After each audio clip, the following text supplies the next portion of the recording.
De hoje nós vamos montar uma cadeia alimentar, que é a sequência de seres vivos em que um serve de alimento para o outro. Lembra que nós já estudamos a sequência, sempre começa com os organismos produtores, aqueles que são capazes de produzir seu próprio alimento, as plantas ou as algas. Nessa sequência nós vamos começar com uma planta. Agora, começamos com os organismos consumidores, os animais que não podemos esquecer de colocar as setas, que indicam para onde está indo o alimento. Da planta, aqui nós vamos usar uma libélula, que é um inseto.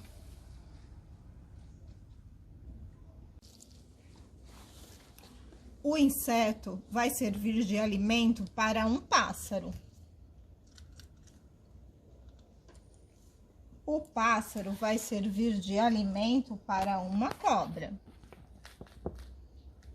A cobra vai servir de alimento para uma águia. E depois a águia vai morrer e aí entra os decompositores, que são os fungos e bactérias que devolvem os nutrientes para os produtores. Assim, nós percebemos que a cadeia alimentar é um ciclo de energia.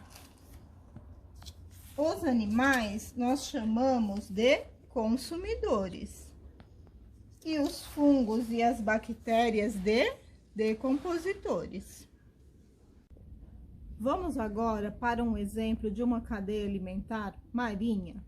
Então, o nosso produtor vai ser uma alga, que também faz fotossíntese. Ela vai servir de alimento para um peixe. O peixe vai servir de alimento para um pinguim. O pinguim vai servir de alimento para uma foca-leopardo. E a foca-leopardo, quando morrer, os decompositores, os fungos e as bactérias, vão devolver essa energia novamente para os produtores, completando mais um ciclo de cadeia alimentar. Então, temos os produtores, as algas, os animais, os nossos consumidores e os fungos e bactérias, os decompositores. Agora, nós vamos falar sobre teia alimentar, que nada mais é do que várias cadeias alimentares interligadas, conectadas. Nós vamos usar o exemplo de uma teia alimentar marinha. Percebam agora que existem várias cadeias que se entrelaçam uma com as outras. Temos aqui os produtores, que servem de alimento para um peixe. O peixe pode servir de alimento para uma morsa, mas também pode servir de alimento para um golfinho, pode servir de alimento para uma raia. A raia pode servir de alimento para um tubarão-martelo. O tubarão-martelo, quando morre, volta para os decompositores, que vai começar novamente o ciclo dos produtores, que podem servir de alimento para um camarão, que pode servir de alimento para um golfinho. Na mesma sequência, um produtor serviu de alimento para um peixe, que serviu de alimento para uma morsa, que serviu de alimento para um tubarão. O tubarão pode ter se alimentado também de um outro peixe, que se alimentou de um outro peixe, que se alimentou das algas. As algas podem ter servido de alimento para outros peixes, que se alimentaram de outros peixes, que a foca se alimentou, e aí veio um urso e se alimentou da foca. Quando esse urso morreu, os decompositores retiraram a energia e voltaram essa energia para que os produtores pudessem aproveitar novamente. Assim, temos uma teia alimentar, várias cadeias alimentares interligadas. Agora, eu vou dar outro exemplo de como você pode brincar e aprender com cadeia alimentar. Se você não tiver brinquedos, você pode desenhar, imprimir, recortar de revistas e montar a sua cadeia alimentar. Aqui vamos ver outro exemplo. Nós temos aqui uma flor como um produtor, que serve de alimento para um inseto, que serve de alimento para um sapo, que serve de alimento para uma cobra, que quando morreu serviu de alimento para um fungo decompositor. Então, temos os decompositores e temos os consumidores.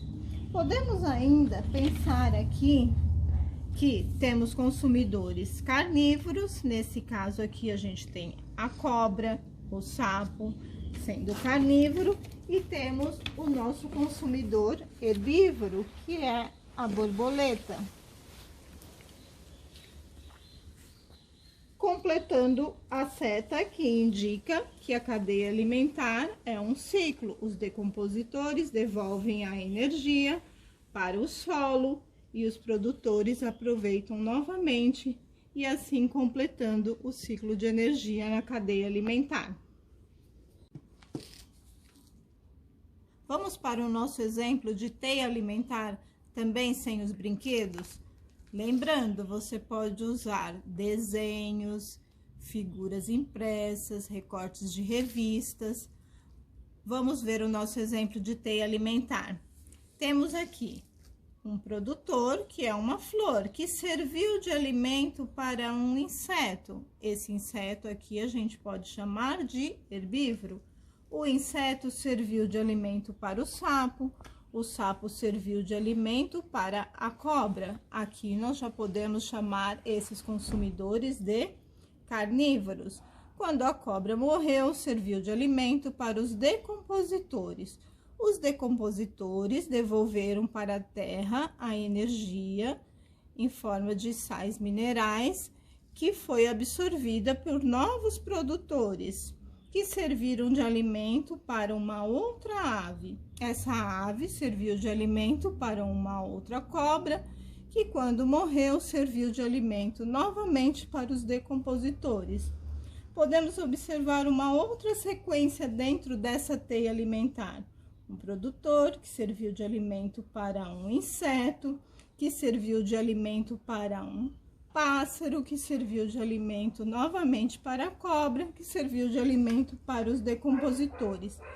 Esse pássaro pode ter se alimentado tanto de um inseto como de uma flor.